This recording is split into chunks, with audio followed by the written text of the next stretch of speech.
एक लुगडा होता, अंगावरती एक लुगडा होता, पिशवीमध्ये एक लुगडा होता, अंगावरती एक लुगडा होता आणि एवढीच तिची संपत्ती होती. बघ पुण्याच्या रस्त्यावरती माता चालत होती. समाज तिच्या अंगावरती शेण फेकत होता, समाज तिच्या अंगावरती चिखल फेकत होता, दगडांचा मारा करत होता. सगळं काही ती माऊली सहन करत होती, सगळं काही ती माऊली सहन करत होती. एका पडक्या वयामध्ये जात होते.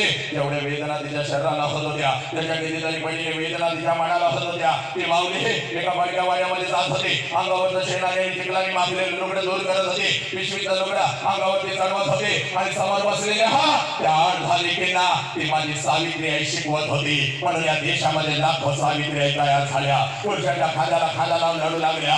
एक बोली ना, ती सावित्री आई म्हणजे तू आहेस. बोली तू एवढी स्वस्त नाहीस का? कुठल्या तर हरामखोर कुत्र्याला यावं, तुला खोट्या प्रेमाच्या जाळ्यामध्ये फसवावं, तुझ्या आई बाबाच्या तोंडावर तुला थोकायला लावावं, तुझ्या शरीराचा उपभोग घ्यावा. माझ्या नाला हरामखोराच्या वासना शांत झाल्यानंतर बोली तुझ्या शरीराचे तुकडे तुकडे करावे, कुत्र्या मांजरांना खायला घालावे.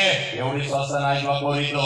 छत्रपती शिवाजी राजांना जन्म देणारी ती आमची जाऊ म्हणजे तू आहेस. बोली ही तुझी खरी ओळख आहे. बघ जीव गेला तरी भेटतात. बोली ही ओळख कधी विसरायची नाही. बोरा हात जोडून सांगताय रे माझ्या कॉलेजच्या माझ्या लेकरांना, त्याच्यावर माझं प्रचंड प्रेम आहे. पोरांनो आज मी तुम्हाला सांगतो, बापाच्या उंची एवढी आपली उंची झाली. पोरांनो लक्षात घ्या रे नालायकांनो, बापाच्या उंची एवढी आपली उंची झाली आणि बापाचा चप्पल आपल्याला बसायला लागला. म्हणजे बापा एवढे वेदना आपण कधीच सहन करू शकत नाही. पोरांनो बाप सांगतो वर्ग माझ्या उंची एवढं झालं, बाप सांगतो वर्ग माझ्या खांद्याला खांदा लावतं. आणि तेच वर्ग ज्या वेळेला व्यसनाच्या विळख्यामध्ये अडकतं, पोरांनो कोणीतरी येतो पडद्यावरचा नायक आम्हाला म्हणतो विमल खाव, आम्हाला म्हणतो गुटखा खाव, विमल खाव गुटखा खाव.